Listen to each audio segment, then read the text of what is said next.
Thank you very much to our DTI Secretary, Secretary Fred Pascual. Please take your seats. I was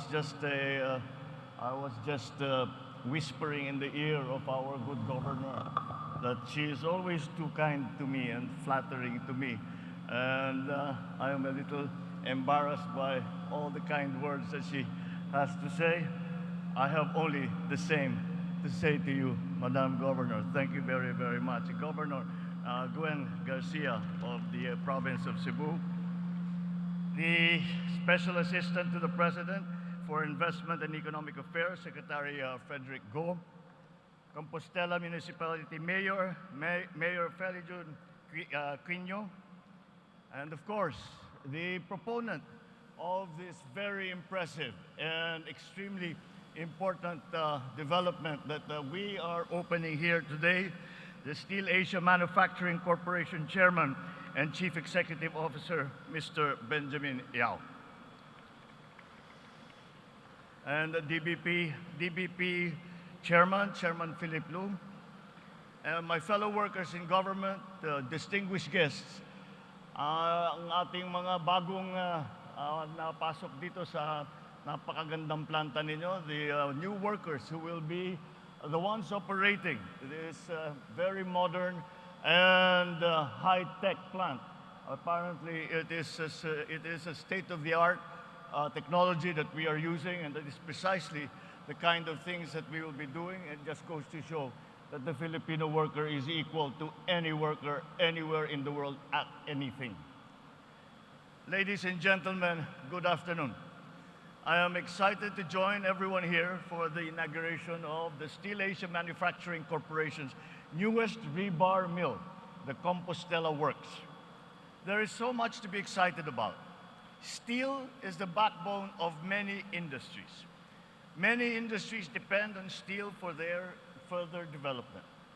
In 1979, my father launched a strategic plan to develop 11 major industrial projects. This included copper, phosphate, petrochem, and steel, amongst others.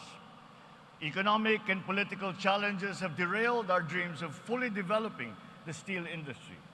But today we mark an important milestone in our goal of building and reviving our steel industry as we inaugurate SteelAsia's Compostela Works. Once the Compostela Works becomes fully operational, it will have an annual production capacity of 1 million tons of rebar, making it the country's largest steel plant. What is even more exciting is that this is just one of SteelAsia's projects over the next 3 years, aimed at developing a strong Philippine steel industry that no longer relies on importation to meet our steel requirements. These projects align perfectly with the recently signed Tatak Pinoy Law, a law which aims to reduce our country's import dependence and to be a mother industry to the manufacturing sector. Apart from that, it also supports this administration's flagship Build Better More program that seeks to spur industrial growth and infrastructure development. We must thank SteelAsia Manufacturing Corporation for bringing this state-of-the-art steel plant to fruition, and more importantly, for bringing meaningful employment to the 300 personnel in this plant. This does not yet include the 1,500 jobs that it will generate in the local community. For nearly 6 decades, you have been a formidable player in our country's steel industry. Over 70% of all infrastructure, housing, power, industrial, and other office developments in the country use SteelAsia rebar.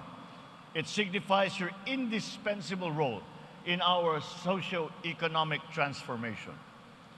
With SteelAsia's increased manufacturing capacity of 3 million tons annually, you will also solidify our position in the global market.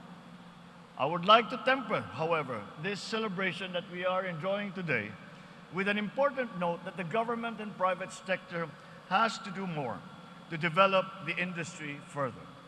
At present, the Philippines is the only member state in ASEAN without its own integrated steel mill. Thus, there is limited production of certain steel products as the country still imports basic raw materials. The Compostela Works is one step forward in building a more sustainable and highly linked steel industry.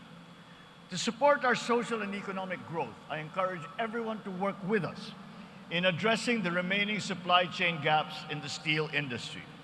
I invite all stakeholders to pursue more investments aimed at reducing, if not eliminating, the limited raw materials situation. We certainly recognize that much needs to be done towards achieving a reliable supply chain that will give birth to a new and integrated manufacturing industry. So I call on the Department of Trade and Industry, as lead, along with the Department of Energy and other agencies and stakeholders, to resolve the industry's concerns regarding high power and logistics costs, which make up the bulk of its production plant's inputs. So I look forward to the formulation and submission of a concrete and feasible plan to improve our steel trade balance over the next years. In consultation with industry players, I urge the DTI to update the iron and steel roadmap to ensure its continued stability and relevance amidst domestic and global challenges and trends. Let this inauguration attest to this administration's unwavering commitment to invest in our people, in our nation, and our future. By localizing the production of basic steel products, we contribute to the generation of more inclusive and sustainable opportunities, the diversification of our steel industry, and the stability of our economy. Ladies and gentlemen, we are now in the era of a bagong Pilipinas, a nation full of high hopes, an economy that promises a bright future, and the people driven by the burning passion to excel, to succeed. Just like steel, we Filipinos are innately strong, resilient, and indomitable. So let us work together for a more globally competitive, prosperous, innovative, and empowered bagong Pilipinas. Mabuhay ang industriyang Pilipino, mabuhay ang bagong Pilipinas. Maraming salamat po at magandang hapon po sa inyong lahat.